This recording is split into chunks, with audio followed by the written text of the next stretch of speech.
Welcome to Package This, your guide to packaging machinery and materials.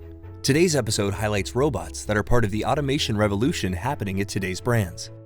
Robots are everywhere, handling packaging and processing tasks like product assembly, picking, packing, lifting, material handling, palletizing tasks, and much more.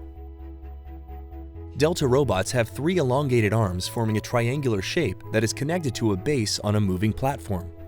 They move swiftly and precisely and are known for excellent accuracy in high-speed pick-and-place tasks, but are also well-suited for applications such as sorting, aligning, and orienting objects on moving conveyors before packaging.